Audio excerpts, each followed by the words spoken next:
Travis Darno. No. A lot of people think that was it. The Jays would not do the deal unless they got Kyle Drabeck back. And it turns out that Travis Darno, at least for the moment, has been the best piece of that deal. So yeah, but see, Travis Darno hasn't played one game in the majors. Exactly. So for him to be so highly regarded, I don't know. The jury's still out on Drabeck. He was supposed to be have ace-type stuff, and he shows flashes. But they got Drabeck, they got Darno, and they got Michael Taylor, who they flipped for Brett Wallace, who they flipped for Anthony Gose. And then they traded Darno for Dickey. So essentially they traded Halladay for Dickey, Gose, and wow. Who's the leftover I just said? Adam Lind?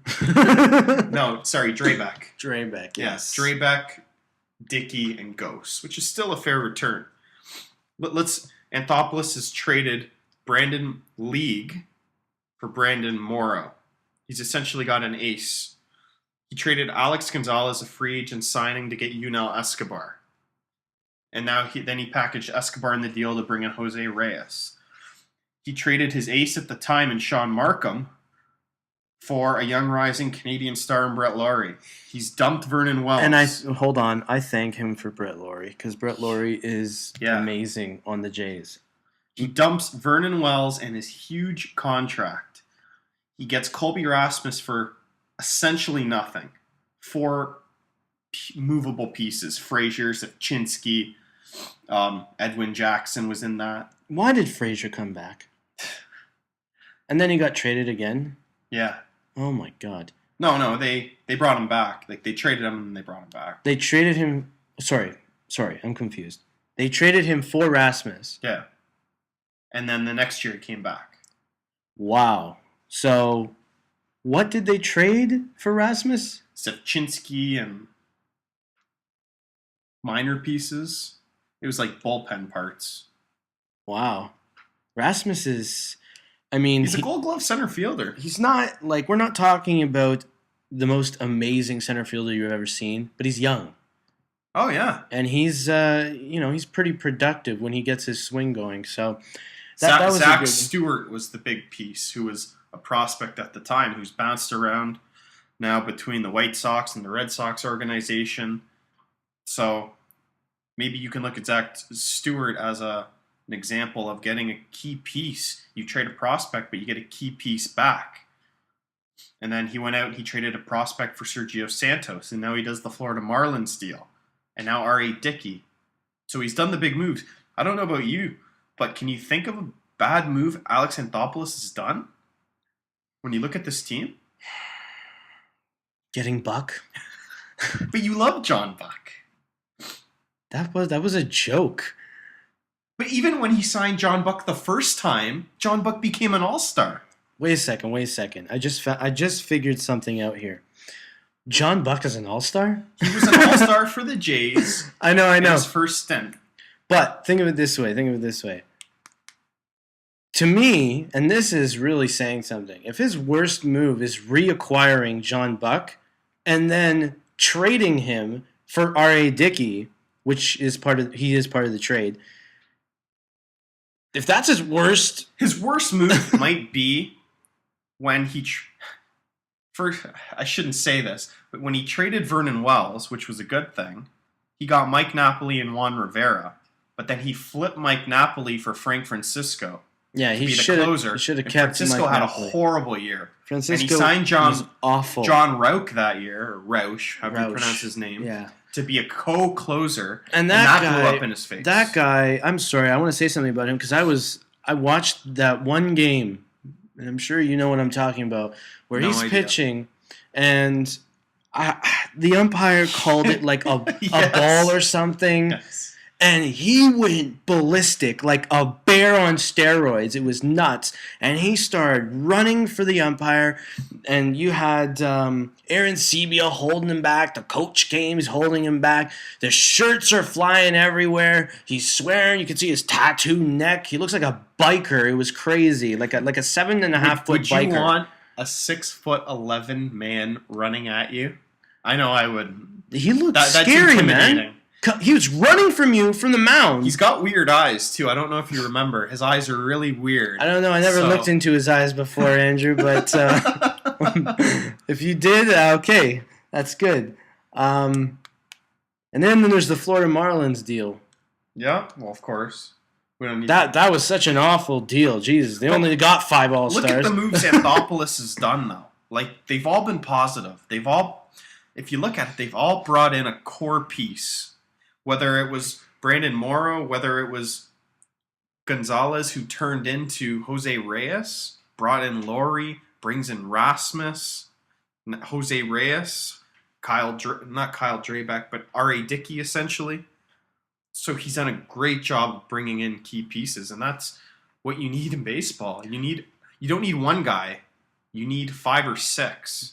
So in 2 years, and they've developed Jose Bautista along the way. In 2 years, when we're walking down Bay Street with a parade behind us, and don't jinx it. I'm not jinxing it. All I'm saying is, assuming that happens, this whole 10-year segment that we've done here, this is what we're going to be looking at. We're going to be looking at where it started, not how it ended with R.A. Dickey or whatever other moves he's going to make next year. Assuming they don't make the playoffs or they don't get to the World Series. It's going to start with that one move that he did that kind of set in motion. And I think you can do this for every championship team in every sport. With the LA Kings winning the Stanley Cup, there's a lot of moves that Lombardi made for that to happen. Jeff Carter, Mike Richards. It goes back a long ways. He gave up 2 of his best prospects. Good drafting. This is almost like Dustin Penner. Yeah, exactly. No, you're right. Gave up Braden Shen. Gave up Colton Tuvert or Tubert to Edmonton. And who is the other power forward that he gave up? Wayne Simmons. Wayne Simmons. He's a good player. Yeah. You give up 3 of your, rising stars, really, like almost like what the Jays did, and you get the number 1 center you want. You gotta give something to get something. Exactly, and that's exactly the point. That's exactly what happened in this deal with R.A. Dickey. Exactly, and that's every sport, not just baseball, not just hockey, every sport. And they say you do a trade that benefits both teams. In this case, it will benefit both teams. Jays are getting the ace that they need now, and the Mets are getting what they hopefully think is the best catching prospect in the game. Is a guy they can build their team around. Yeah, and Syndergaard. I love Syndergaard. Yeah, Syndergaard's very good. But they have David Wright, and they've had forever to build around David Wright, and they haven't. But hopefully Travis d'Arnaud for them will be that piece. See, the thing is, you think back to how long ago the Jays traded Roy Halladay.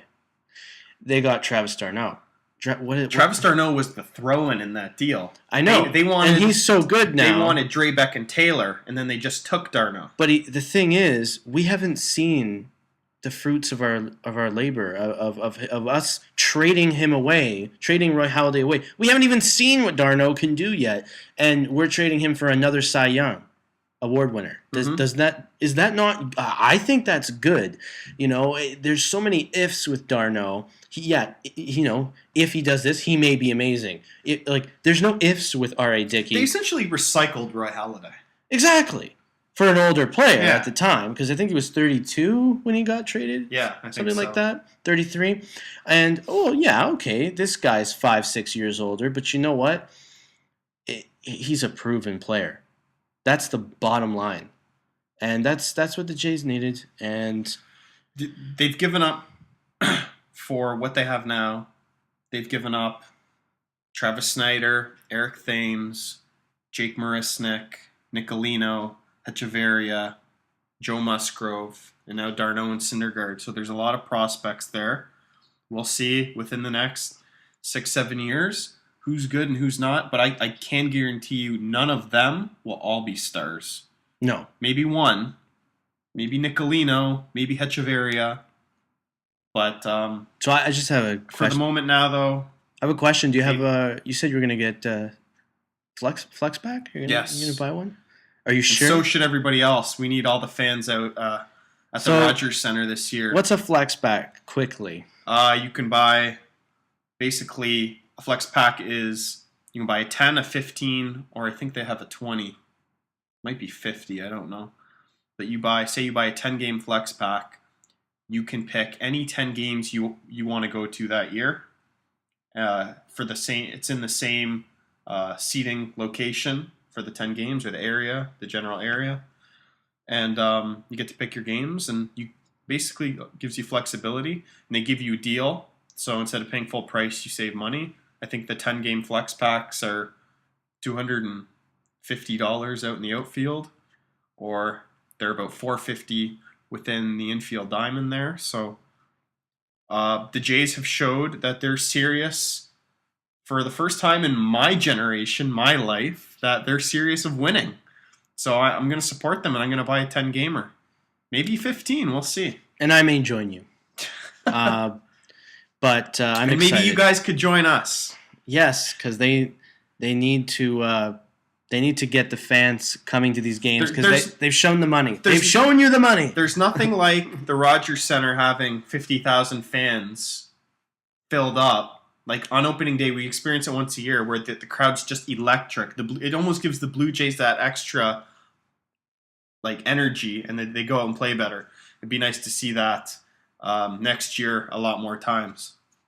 But yes, I will be getting the flex pack.